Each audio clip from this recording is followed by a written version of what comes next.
So tonight, we will discuss the class composition of the working class through a material analysis and why this is important. We will then focus on that which is the central foundation to all of Marx and Engels' theory, the theory of the working class's unique capacity in being the vehicle to lead us to total and permanent human liberation. We will discuss why the working class is the only class to take up this task. To prove this, we will then discuss Lenin's very valuable observations prior to and during the revolution in Russia, which formulated essential contributions to this theory. So finally, we will wrap up this presentation, of course, with how communists should relate to the working class. So I'm going to kick this off with a little hypothetical discussion question. There's not really a right or wrong answer except for one on there, I guess. And this is just for discussion. So let's first start this off by answering two very basic questions. Who constitutes the working class? Who's a worker? And why does Marxism emphasize the working class's revolutionary role? So who are workers? In Marxism, class is not so much defined by your actual economic strata in society. So not like upper, middle, lower, but it's more so defined as your social relationship to another class, depending on your material conditions and your common position with others in regards to property and the means of production. And according to Marxist theory, the relationship between classes has historically been contradictory and riddled with struggle and conflict. And it's that conflict between the classes that is the key characteristic of classes under Marxism, which is different from other sectors of like philosophy, economics, and sociological studies of class. So basically, to break it down in simple terms, the working class is made up of people who must sell their labor for survival. And this definition distinguishes the working class from other classes like slaves and peasants. And so it's not defined by specific occupations or types of work, and it's not defined by even the amount of money that you make. It's simply defined by the social relationship of wage labor and the worker to the means of production. Additionally, to understand the working class's revolutionary potential, we must distinguish it from idealizing individual workers. So it's critical that we do not perceive workers as inherently better or more revolutionary as individuals. Instead, the strength of the working class lies in its organization, solidarity, and shared interests. And as communists, we must recognize workers' collective identity is shaped by capitalist exploitation, alienation, and torment. In our communities, it's in our communities, campuses, and workplaces that we learn discipline and solidarity, which are all values that become vital for revolutionary movements. We can't afford to conflate class consciousness with romanticized notions of individual workers. Our focus must be on collective action and not individual heroism. This is exemplified by the massive amount of vacillating ideas and ideologies amongst the individual workers within the working class due to the hegemonic control that the ruling class has held on society throughout history. The collective struggle, through collective struggle, workers see through the cracks and build solidarity, gaining consciousness of their material conditions. So this brings us to the second fundamental question. Why does Marxism emphasize the revolutionary role of the working class? It's important to first point out that this specific little piece of theory is more than just a piece of theory. It's the foundation of Marxism. The working class as the revolutionary agent of change can't be removed from Marxism without the rest of the Marxist theory falling apart.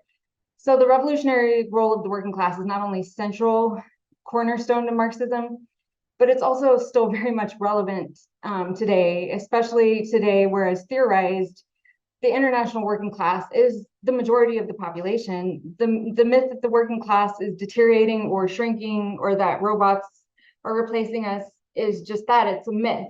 Or like no one wants to work anymore. So keep that in mind moving forward. So Marx's words resound here. The history of all hitherto existing society is the history of class struggles. So if that's true, how is the proletariat or the working class any different? What makes it the vehicle that would end all class struggles once and for all? So here's a quote from Draper. It's really goosebumpy. So what do we actually mean when we say capitalism's contradictions create its own gravediggers?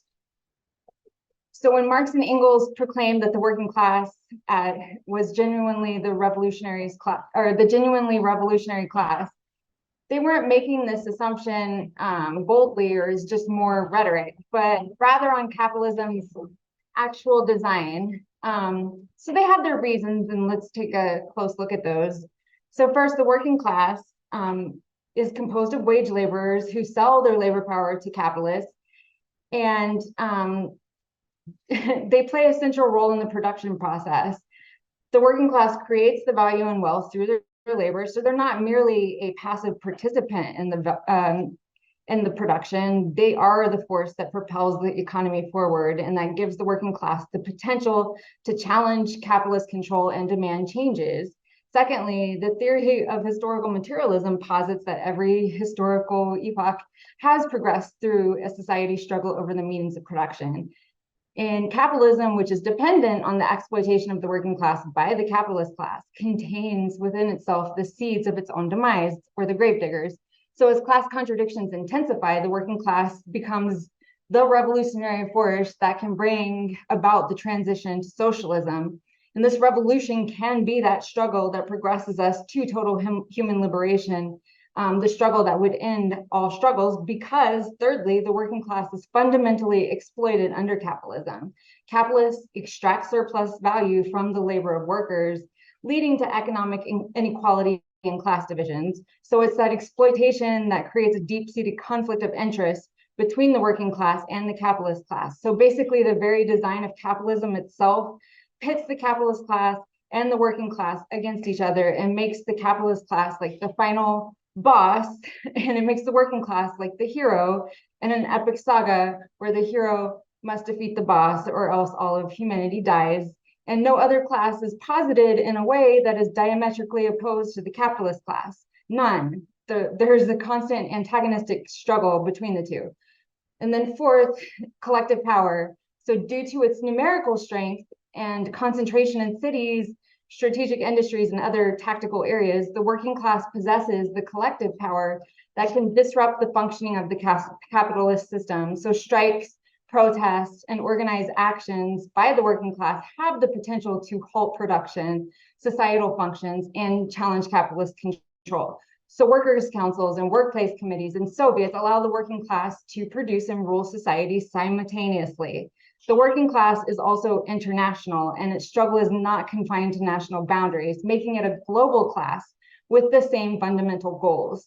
Additionally, as workers collectively recognize their common struggle against the ruling class, they become more inclined to organize, resist, and ultimately seek to transform the social and economic system that perpetuates their suffering. And five, shared interest in overthrowing capitalism. Marx believed that the working class, due to its shared experience of exploitation and alienation and not owning the means of production or property, being propertied, that it's the working class that stands, that they have a common interest in overthrowing capitalism, and that they stand to gain the most from the establishment of a socialist or a communist society where the means of production would be collectively owned and the wealth would be distributed in an equitable way. So the working class's role aligns with the logic of socialism or communism, necessitating the abolition of all previous modes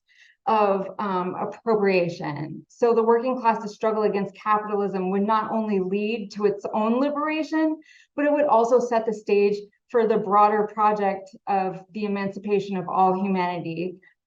With the working class at the helm of the revolution, a socialist society could be established where the means of production are collectively owned and controlled and class divisions are eliminated once and for all.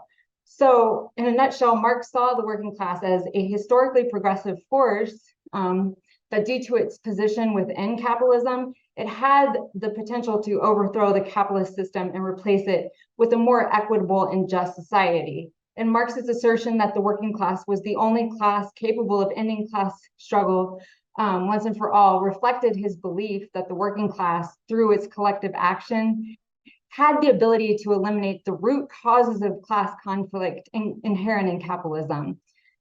So this leads to a third, more complex question, or maybe not more complex, but it leads to a third question. Can any other group substitute for the working class as the driving force behind a revolutionary movement? Could agrarian workers, guerrilla warfare, or alliances between these various groups, or an alliance of people of the global majority, could they lead us to that transformative revolution that ends all human suffering? Could they potentially replace the international working class in this role? Or should they? To explore this question in a historical context, we can turn to Lenin's observations before and during the Russian Revolution. So in a pre-revolutionary Russia, the landscape was marked by instability and the decline of feudalism and autocratic rule. The environment gave rise to distinct social groups, including the peasantry and radicalized intellectuals who found themselves at odds with Tsarism, with the aristocracy. And the looming question was, who is going to step up as the leader of this revolution that's coming? And while the divide between intellectuals and manual laborers was clear in the early stages, the class lines remained blurry among the people. And Russia's uneven path of capitalist development further muddied these waters.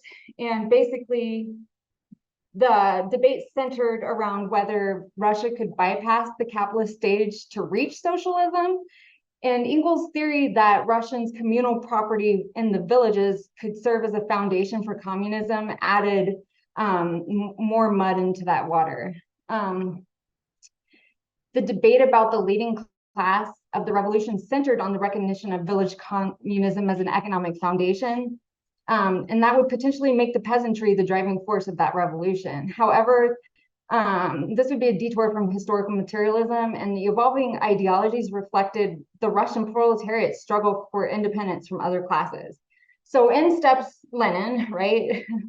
And he played a pivotal role in shaping this discourse. So he championed the autonomous rule of the proletariat in shaping Russia's fate. And he argued that among all the classes, the proletariat should be at the forefront of the Russian Revolution. His standpoint was rooted in his dialectical understanding of historical progression, and he acknowledged the necessity of Russia's capitalist development as a transitional phase, but he cautioned against uncritically supporting the bourgeoisie. According to Lenin, capitalist advancement could lay the groundwork for the proletariat's crucial role without wholeheartedly embracing the bourgeoisie position. However, Lenin's perspective embraced the concept of an alliance between the proletariat and the peasantry, right? Despite their differing goals, they could unite in a shared revolutionary struggle. The proletariat's guidance had the potential to channel the peasantry's energy, their raw energy, towards a collective battle that would culminate ultimately in victory, right? But how did Lenin reconcile his stance, right, with the theory of historical materialism, considering the detour from the typical thought here? So it's because Lenin, like normal people should and don't, understood the concept of fucking nuance, right? He took the concept of the actuality of revolution, and he put that into play. So his recognition of the immediate potential for a revolution in Russia was grounded in his understanding of the principles of historical materialism. So he grasped that Russia's unique circumstances might not strictly adhere to historical materialism on paper, pretty much. Lenin realized that the essence of historical materialism, rather than being rigid dogma, was a guiding framework that could adapt to varying conditions, right? So he was like a master at strategy. He understood that the actuality of revolution as the current real world conditions that might necessitate strategic deviations from conventional wisdom. In this light, Lenin's advocacy for the working class as leaders of the revolution and an alliance with the peasantry align with historical materialism's core spirit, adjusting strategies to meet specific requirements of each historical context. So his intricate understanding of the actuality of revolution, informed by historical materialism, allowed him to push for a strategic decision that championed the working class as the revolutionary vanguard, and it still fostered a collaboration with the peasantry. And these decisions may have appeared to deviate from historical materialist thought on paper, but they harmonized with the essence of historical materialism in principle, and formed a dynamic framework for understanding and shaping revolutionary change. So, given this comprehensive analysis from Lukács, along with reasons from Molyneux and Draper, the question of whether alternatives like agrarian workers, guerrilla movements, or people of the global majority being substitutes for the working class as the revolutionary agent of change seems to be rather moot. While these groups may engage in struggles and resistances, and they have quite often historically, they lack the structural positioning and the collective power that the working class possesses within the capitalist system. They simply are not positioned in the same way within the capitalist system that the way that the working class is.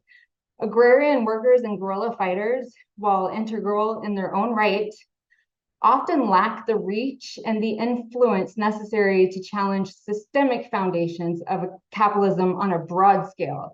And similarly, while people of the global majority might voice demands for change, without that structural positioning of the working class leading the change, these demands are just idealist. They simply do not possess the structural power to enact systemic shifts. It is the working class's unique position, its direct engagement with the means of production, its potential for mass mobilization, and its alignment with the principles of historical materialism that underscore its unparalleled role as the primary agent of revolutionary transformation. So how do we relate to this as communists? What is our role in all of this? So our duty is clear. It's to champion and prioritize the working class as the driving force of revolutionary change. This duty emerges from a deep understanding of historical materialism, the insights of revolutionary thinkers like Lenin and Lukács, and the complex dynamics of societal transformation.